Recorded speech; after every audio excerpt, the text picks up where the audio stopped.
Hello, everybody. My name is Sue Roskopf, and I am pleased, proud, and privileged to be a part of this, your TDC Today Show.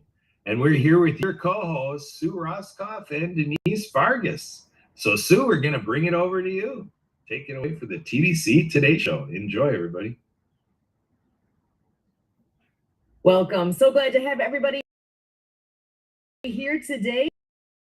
My name is Sue Roskopf. We are here with the Disability Channel, or TDC, out of Toronto, Ontario, Canada. We are all about showcase abilities. TDC is committed to providing digital quality media production, education, and employment programs by and for persons with disabilities and veterans. TDC offers digital media production, video production, post-production, social media, and podcast creation, production, and support. TDC offers education and employment programming, which includes digital media courses to persons with disabilities who are unemployed and underemployed. TDC also offers community partnerships. Through partnerships and sponsorships, community partners and organizations become ability champions by supporting media created by and for people with disabilities. We are your USA team, and as always, I am so excited to bring in my co-host, Denise Vargas. Welcome, Denise. How are you doing today? I'm doing fabulous. Super excited to be on the show again this week. We always have so much. Can't wait to hear what our guests say and all. Excellent. Well, and you actually had an amazing idea tonight that I think is going to be hitting a lot of points that will be close home to both of us in different ways. Would you like to go ahead and introduce our topic for the night? Sure. So we're talking about independent living and what it actually means to be able to live independently in your community. As many people with disabilities, unfortunately, that there is not enough accessible housing, and many of them are still living in nursing homes in the year 2024. Can you believe it? So we do need to do a lot of work to get more awareness out there, more legislation, more accessible housing for sure. There is I think there's a topic with this that hits across the country. There may be pockets that are better at this than others when you look across our wonderful nation here, but on an overall, it's a mess. It's hard to get into the locations that you would like to be in. For example, I know you're a wheelchair user, right? What is it like where you live? So my apartment is 600 square feet. Now the living room, dining room area is spacious enough. But ironically enough, the kitchen is a bit small. For a wheelchair user, if you need a lot more radius to turn, with our foot pedals, some people have extended foot pedals. So those are things that they didn't really take into consideration when they built the kitchen. It is a little tight. So the refrigerator is right by the sink. So when you open the refrigerator, you kind of have to be on the side, and it's just very, very cramped. But according to them, it's wheelchair accessible. It's some wheelchair accessible. Exactly. Which apparently checks the box well enough that it works, which makes it real hard, doesn't it? Because it really does. There's a pretty wide variety of chairs out there, and I think as the time goes on and more and better models and different pieces that make using a wheelchair more independent based on how it is that you would be using, I've got friends that use like a joystick, there's lots of different ways to wheelchair move, and all the different features. I mean, you could have a manual chair, or you could have the Cadillac of chairs. There's a lot of different things out there, a lot of different options I've seen, and what you get, whatever it is that you need, it does make a difference where you live and what you're able to do in your own space. Absolutely. Like even my bathroom, literally, when you're at the sink, the wall right behind me is maybe about 4 inches from my wheelchair. So you have to All right, imagine you're driving, you drive, so you're driving a car and you're trying to get your parallel parking in a very tight spot. And you feel like, okay, I think I can get my car in. But what do you need to do? You need to turn, reverse, turn a little bit, reverse, turn a little bit, go forward, turn a little bit. So you have to kind of keep tweaking that turn until you finally get your car in there. Same way with my wheelchair. I'm in the bathroom or I'm in the kitchen. Oh my goodness. What honestly, the first thing that comes to my mind is, realistically, how many dings are going to end up in the wall? Because it's gonna happen, right? Yeah. So now all of a sudden you got a whole nother layer of things to think about with that. And why am I going to fix that right now when I might bump it again? It's not like you're trying to bump it, but if you only have like a 4-inch clearance, that's not much, because how easy is it to actually see behind you? I'm sorry, but I can see the back of your chair is right up to the back of your head. So it's not like in the car you have blind spots, but on a chair, I think that's a pretty big blind spot.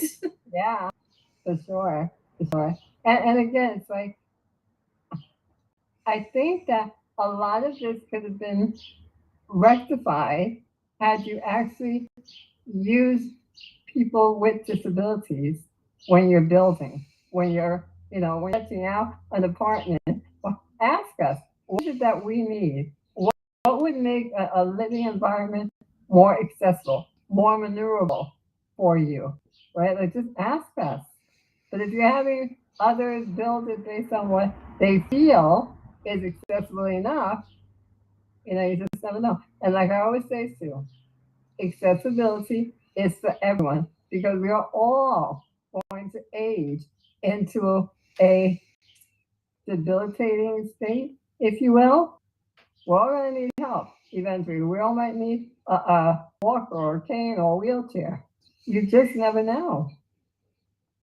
And so a gentleman nearby here has introduced a term to me a bunch of years ago, TAB, temporarily able-bodied. A lot of us are tabs, right? we might be walking around now, but on the flip side, as I think about that, as you're looking at how do I get into a building, everybody can use a ramp, but not everybody can use the steps. Exactly. That's another piece of that whole puzzle, right? So take this to that next level. What about being employed somewhere and they didn't necessarily take into account things, again, accessibility, yes, on some level, but okay, are you going to have a job in a wiggle somewhere where you're doing computer and phone stuff, and how much space do you actually have? There's a lot of different pieces that go into that as well. Absolutely. And what about the fact that you're going to have to go to the bathroom when you're working, right? And oftentimes these accessible stalls are, what makes them accessible is that the door is wide enough for you to get in, but there is no turning radius. The minute you get in, your pillow is right there, right by the toilet. How are you going to use the bathroom? And if you need help, only one person can go in there. Where is the other person that's going to need to help you be able to fit in that space? So I will challenge everybody. The next week, when you're out and about and you need to use a restroom somewhere, take a look at what that looks like. Check out the accessible bathrooms. Some places might actually have a nice side. Honestly, the building I work in is a newer building, and there actually is a good size space in the accessible stall. So you'd be happy if you're in my building. But I know there's other buildings within our same area there that I knew, and not even close. So you can look around. Absolutely. And now that you mentioned that, absolutely, there are so many great accessible bathrooms I've been to. And we even have our own sink in the stall, many of them. I love that. Oh my gosh. I haven't seen that. And I haven't seen that. Oh yeah, they are fantastic. Now, for those out there listening, I do want to ask, while they're fantastic to be able to have the sink in your own stall area, it's great. But really, if you don't need that bathroom, just really don't use it. Because oftentimes we're waiting to use the bathroom. There's usually only one accessible stall. And I've been to many of them where while I'm waiting and they finally come out, someone that did not need that one. It's big, it's private, it's got its own wash area. So yeah. Very tempting, Yeah. but think about why it's there and respect that. Yeah, I'm guilty. I've done it before, but you know, if you really stop and think about it, you are so right. Yeah. You're creating a line that you didn't need to create, a delay for somebody else who actually it might take longer to use the restroom than it would be for somebody who could have actually chosen one of the other stalls. So yeah, delay other people. That doesn't even make sense, does it? Exactly.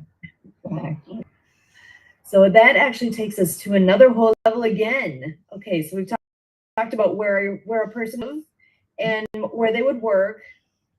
Okay, well, I'll take myself for an example here. I have a friend that's local here that is a wheelchair user, and we had a big event going on at our house. He had to ask the very obvious question of, how do I get in your house? Yeah, how does he get in? He's in a power wheelchair. It's like a 500-pound chair. I don't have a ramp on my house. It's only 2 steps, but it's 2 steps. Yeah. What do you do? It's that concept of visitability. That was a new word for me. Being able to go visit your friends. Can you even get to where they are? Oh my gosh, I bet you've come across that kind of thing.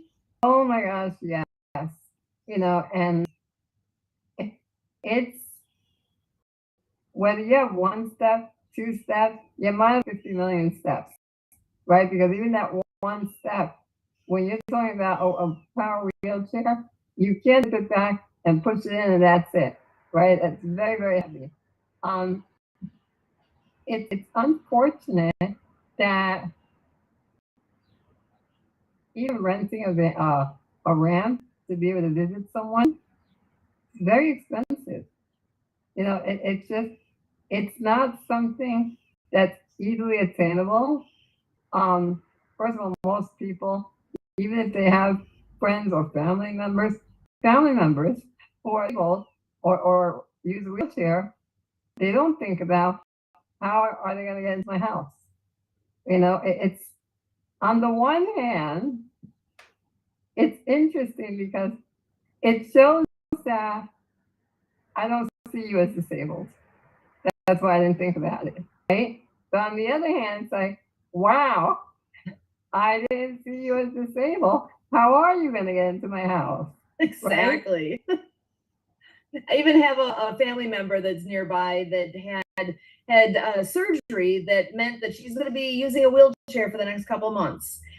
And I had a panic phone call about a week and a half ago from someone who's helping out, just saying, how are we getting her in the house? She can get home on Friday, but she's in a wheelchair now. How are we getting her in? And luckily, we do have a nice place nearby that sells ramps, and I was able to help connect the dots on all that. And again, luckily, there was an outlet of a place. Actually, I think they ship ramps like nationwide. They happen to be down the road. They are like 2 miles away from where we needed it.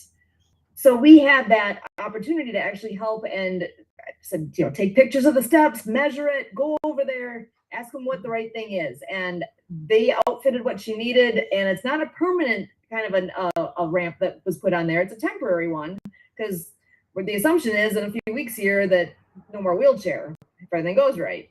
But that was that reality of you can't move back home until you can get in. How often does that happen? Exactly. And like you said, we hope that everything is okay. But what happens when something does become a permanent disability? How do you retrofit your home, right? Because when we're talking about renting a ramp, it's not a cookie cutter ramp, right? It just really depends on where your steps are, how they are. Are they 2 steps here, 1 step? How far are they? How deep are they? How high are they? right? So are they straight? Are they in an L shape? So there's so many factors that would go into what kind of ramp do I need. Yeah, that whole idea of tab, right? Again, temporarily able-bodied. At some point, that may be an issue for any one of us. That's for me, for anyone listening to this. That okay, you might be walking up the steps now, but that might not always be that way. What are you gonna do? You got to start thinking about some of this stuff before it's an emergency, because that happens all too often. Of okay, flip of a switch. Now we gotta pivot. There's that word, pivot, and figure out how am I doing this, and that's where you hope you have somebody in your network that you can talk to and ask questions and figure out what do I do, because it's a whole new ball game. I've never dealt with this. What do I do next? And I can only hope that everybody out there, at least somebody that they can turn to and reach out. And worst case scenario, we're here. Reach out. We can do what we can do to point people in the right direction, because sometimes you just don't know where to go, right? Because Exactly. there's definitely resources around. I know within our county, there's definitely resources for where you can go to ask these types of questions too. Is that available by you? Well, there are a lot of resources, and of course, one of the resources are the Center for Independent Living. However, a lot of people don't even know about them. A lot of people just assume, oh, let me just call my, the county. They must know something. A lot of times they don't, right? A lot of times people who are there and who are supposed to be to guide us in the right direction, they don't know. It's something that, again, we need more awareness about all the little things in life, not just the big things. The little things are the ones that we're dealing with potentially daily. Because once you're at that point where I need to get in my house, how am I doing that? It's an immediate, I need this figured out now. I can't wait a couple of weeks to kind of figure it out. Exactly.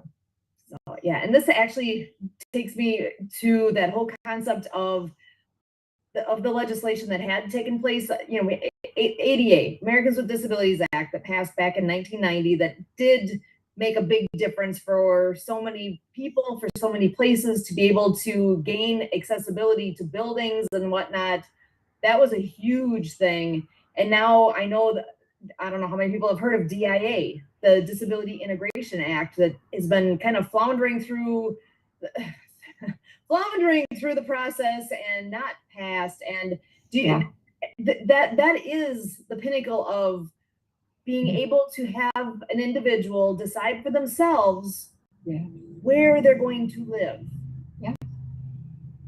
That's important, right? Yeah, absolutely. And I gotta tell you, as a person with a disability, I have been waiting for the DIA to pass. I love New York, not gonna lie. I grew up in New York, but I would love to be somewhere warm. I really would. Unfortunately, there are very few states that give you 24-hour attendance. And because New York is still one of them, I stay in New York. But now, once the DIA, hopefully, fingers crossed, it does pass, people will be able to decide where they want to live. They're not just stuck, if you will, in the state system, the help that they need. And at the end of the day, if this is all federal help, the law should be the same everywhere in the U.S. It should not be changing state to state. That's a big deal. If you've not heard of the Disability Integration Act, DIA, if you haven't heard of that, it's worth taking a minute. It doesn't take long to do a quick Google search and look it up and see what it's really all about. Because it truly does give a person the independence of making their own decisions on where they want to live. Because I'm just thinking, anybody listening to this, can you imagine being in a situation where you don't get to decide that? How you liking that? the number of people who have not been given that ability to decide and have been shuffled into a nursing home, for example, and now they're stuck there. How are they getting out? What kind of quality of life do they have because of perhaps of physical disability that they're not able to live independently on their own in their own house, but they could in the right situations? It's possible, and DIA would step in if and hopefully when it actually passes through the powers that be in our nation to make that happen. So if you're not familiar with it, take a moment and look it up. We all sit here scrolling on our phone anyway. That would be a good couple of minutes spent just figuring out what is it that they're talking about. It's worth getting to know what that is. Absolutely. Absolutely. So Yeah. I'm wondering if I could take just a last, I know we're coming up at the end here, but I've got some fun news to share. Yeah. Yesterday, hot topic, we had first adaptive ski event of the season. So it was a usual day, actually. Usually we as a family are in attendance for the entire event. We were not yesterday. So it was so bizarre for us to show up after it was well away. It just a school here where we are. So we had half a day of school, picked up our daughter, and then went because she's a huge help with these ideas. And the way the timing worked out, as we get there, the last couple were on their way out and actually in the water at that time when we were getting there. So we did not actually end up in the water and helping like we often do. But we have more dates coming up. And I got to say, if we've ever done these events, that was windiest, waviest conditions I have ever seen for an event. It was wavier than what it was the night before when our own ski show got canceled because it was too wavy. However, this was magic. This was so good. Everybody had planned to go. We had side skiers, we had the boat driver, we had the people there to make the event happen, made it fun, even in the conditions. It just added to the excitement of what all happened there. And I'm so proud of what that organization is doing, what they have accomplished. And I'm so looking forward to our next events that are coming up later this summer. So I just wanted to share that there's a huge woohoo going on in our corner of the world because it was a great day. I love that. And again, isn't that part of being able to live independently in your community? You would not be able to do that if you were living in a nursing home. There's options out there. There are so many options out there. It's a matter of finding where they are and figuring out how to participate in them.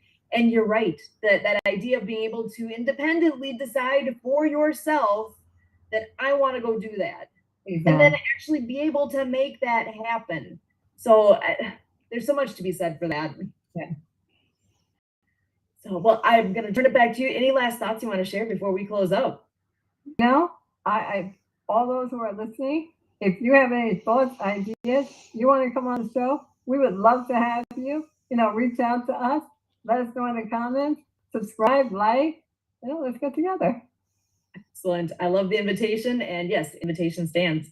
Awesome. So thank you so much, Denise, for being here. As always, love doing this with you. My name again is Sue Roskopf. This is the TDC Today Show. We are part of your USA team. We are so happy to be here. And until next time, we thank you.